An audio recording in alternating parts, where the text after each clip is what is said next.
I always ask my teacher candidates to have that portfolio there at our last couple of meetings, not because I was going to score it, but I'm part of their team. I'm valuable. I can look at stuff and say, I see 5 spelling errors right there. So I don't grade those at all. Just a housekeeping thing. I look at the summative one all the Yes. time. And Yes. that third section. No. What? The third Yes. section, the letter grade is on the top of the Yeah, second baby. page. We already caught it. Oh, yeah. As I'm going through entering the grade, what? Yeah, Yeah. that's been. That's how people forget. Thank you. Yeah. Yes. So I always make sure I look for it. You know, and I thought people would know, not see that. I'll tell you, you are so good. We are teachers through and through. Is there another? Aha! You found it. Yeah, it was kind of an You odd found spot. it, yeah. And it was only last year. Yeah, this fall. Yeah. So for the professional development portfolio, 16 artifacts. Half of those are already done before they even student teach. So no one should be saying to you, oh, I don't know how I'll get this all done, because the only parts that they have to do are parts that have to do with student teaching. This assessment thing that Trent was talking about, I know I talked to some of you about Bozeman's work sample, and that it was tedious for some. I don't think that's going to be tedious. I think it's going to be show what you do with the assessment instead of, I know that I've had people white out kids' names and put it in that assessment, and that's all it is. To me, I was telling the teacher candidates this morning, it reminds me of when we used to get ITBS scores. I hope it wasn't just me. Oh, good, they're in. And then I put the little label on all the little folders and then put the folders away. I think we did a good job. But never did anything with that knowledge. And now we're learning that that's data-driven and we need to, yeah. So I don't think that will be a big deal.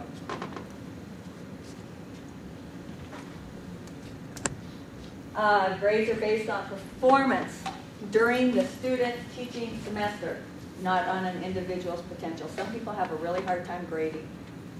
Cooperating teachers mostly. Well, it's right then. Teacher candidates receive formal assessments at midterm and final conferences.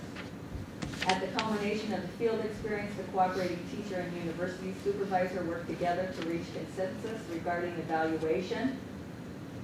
Grades are based on the assessment of demonstrated. Now, I just reworded that last night, so if you ever see anything there that doesn't make sense, but is that pretty much how you're all doing it? At midterm, the 3 of you sit down. Where have we been? Where are we going? You're doing this well, beef this up. Keep going with that. Final? Okay. So that should pass the muster there. I had, Hold on just one second, Carolyn, okay, and see if this goes with it. Okay, that's that part that you were saying went on the second page. This is the part I'm going to need help with.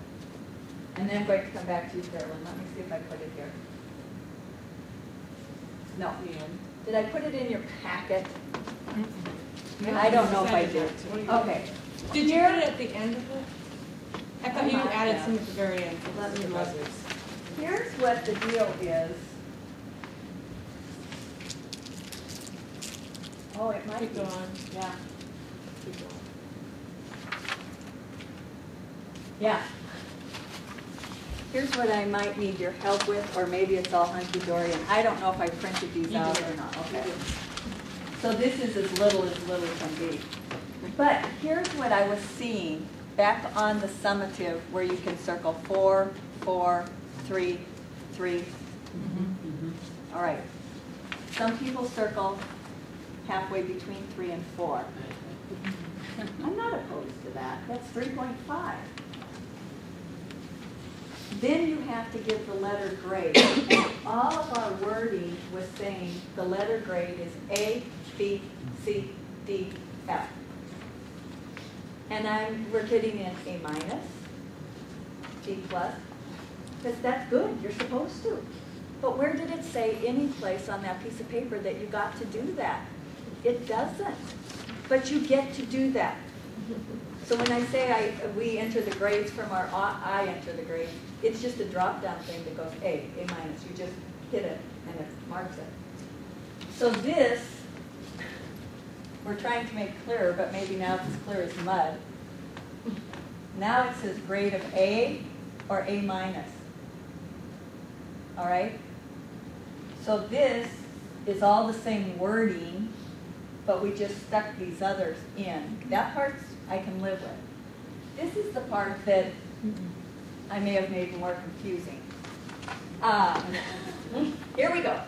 First, a candidate's performance in each of the performance outcomes is indicated as being exemplary, highly competent, competent, or minimally competent by circling the correlating number. That's okay. Secondly, a letter grade for each grade section is established. Add the numerical scores. You don't have to do it this way, but I mean, I'm just trying to give somebody. Then divide that by 4 or 3 or however many are in there. And a total of 4 is equivalent to an A, a 3 equivalent to a B. I didn't want to put a 3.75 would be an A minus. I don't want to spell that all out because even though this is very objective, it's also subjective. So I think I made some copies and we can pass those out if some of you have time later to just look at that and say, yeah, that does it, or if you just did this. I appreciate it. When you're on a 4-point scale, a 3.75 always looked like a B plus, but it's not a B plus on a 4-point scale, it's an A minus. Okay. So now I think I skipped over a couple things. And Carolyn, you wanted to say something. One of the cooperating teachers I had last semester came right out and told me and told the teacher candidate, we were all together, said, I never give A's. Never give A's. Because he was looking at the potential, not looking at, Yeah. and at the same time was saying, this is one of the best student teachers I've ever had, Yeah. but I don't give A's. No, I think that's true. I think that we hear that a lot in the field, and I think sometimes people with grading think that I'm tough. If you get a B for me, that's like an A. Well, then get the A. And then he also said that people with straight A's don't get hired. Yeah. Yeah. Well, welcome to your role again. You know, and you just very nicely, you just have to be so professional yourself and so diplomatic, don't you? But it says right on that wording now, too, doesn't it? About you are grading that person's performance right now. That's why I was glad to Little see blunt. that, because that isn't the way, and, you know, he's the only one that I've dealt with so far that came right out and said that, but there may be others who believe Yeah. that and just didn't ever say it. And that's something you have to have out on the table with the three of you when you start, maybe even talk about that. But the most I've ever had in one semester was 11 student teachers, and I could definitely go into each one of those, and I knew who should get an A, who should get an A minus, who should. So some of these cooperating teachers who have had more than one student teacher, one teacher candidate, they know, but I don't give A's. If I gave A's, this one would have an A, because this one's good. Well, then you give the A. Give the A. You all know about the substitute teaching policy. Well, I shouldn't say you all know. Okay. So when I had student teachers many, many years ago, and if I were sick, then we hired a substitute to come in, and the student teacher did the whole work. Well, the sub sat there and knitted.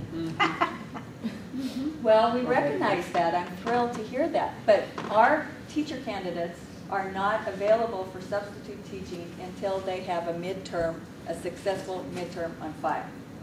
I don't, are you sure that that's an OPI policy? No, that's our Did both of policy. them go to 10?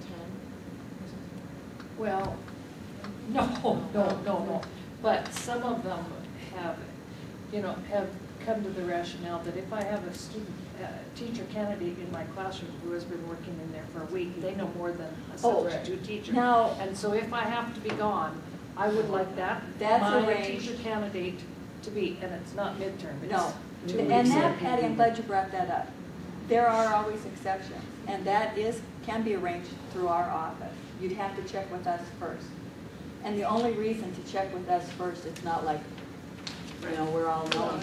But we have this nice little computer system where we can look up. Now, I'm glad you brought that up, because one of the great things that's happening, when Trent Atkins talked about the 400 block, do you even know what block means? I kept hearing all these terms and it went in one ear and out the other. But that's all your methods classes. So now what they're doing here is awesome. You have 12 weeks of your methods class and you meet, I don't know if it's every day. I mean, it is compacted. And then you go out into the field for 5 weeks and the faculty goes with you to the school and has seminars out there with you. Is that a major tie-in with the university, getting people out in the field instead of somebody just philosophizing and saying, oh, this will work great, and they don't know if it will? They're out there seeing with their own eyes. But now, if Fred has me for my 400 block and I'm in his room for 5 weeks, and then he'd like to keep me as a student teacher, he gets to. He'll have 2 of us. And what our office is hoping, like if we had Joanne, we're hoping Joanne's going away to a different town to do her student teaching. So he doesn't have to choose between the 2 of us. He's keeping me because I'm local, not because I'm better or whatever. That's what we hope. We'll see how that works out. But then because I've been in his classroom for all of 400, and now I'm student teaching with him, he might call me up on the phone and say, I'm out next week. I know I'm going to have 3 sick days. What do you think about? And then we can let you know. But most of the time it's midterm. But we maybe see more of that with that 400 block stuff. Well, and I will tell you that the other 2 schools that I work for actually let that be a determination of the university supervisor because of time sometimes. And I have literally been called on at 4 o'clock or 5 o'clock or the day before and said, Patty, I'm going to be gone tomorrow and I want Susie just to be my substitute teacher. And we don't have the paperwork all done. I mean, if I had to wait, to call and get okay, and they okay it on the advice of the university. They let the university supervisor make We've been that. doing a pretty good job with that, I think, haven't you? Yeah. You're saying that relieves the school from the responsibility of hiring a sub to sit in the Oh, back absolutely room? not. Absolutely not. Okay. Well, They pay no, the because student- I'm they thinking pay of the- 2 different things here. No. If the school hires a substitute, one of the regular substitutes come in, they're gonna sit in the back of the room and knit, and that practice teacher, I don't care if it's 3rd week school, That's is going right. to teach this class because they don't know what's going Yeah. on. I mean, Right. isn't that common practice? Yes. That may still happen though for somebody who doesn't have a midterm turned in yet and whose teacher didn't say anything about, well, she would be able to sub just as well. That still could happen, that person's going to do most of the teaching that day and they'll still hire a sub. Yeah, I mean. Yeah, they have to have a sub who has been hired according Yeah. to the school district application Yeah. process. And so I have my teacher candidates, all of them have already applied for it because have Yeah. come And before that's the what school we've board. been generally doing at Yeah. midterm, and it's an abbreviated application that they can fill out, yeah. Well, I'm going to keep us going because, oh gee, we're getting really close. Oh, I wanted to show you that. You see that form. Some people have to take the praxis exam to show their content knowledge. And who has to do that? Elementary. Just elementary? Just elementary. Secondary teachers don't have to do. Oh, for the Secondary. taxes? Yeah. Secondary, some of the minors, I think, are now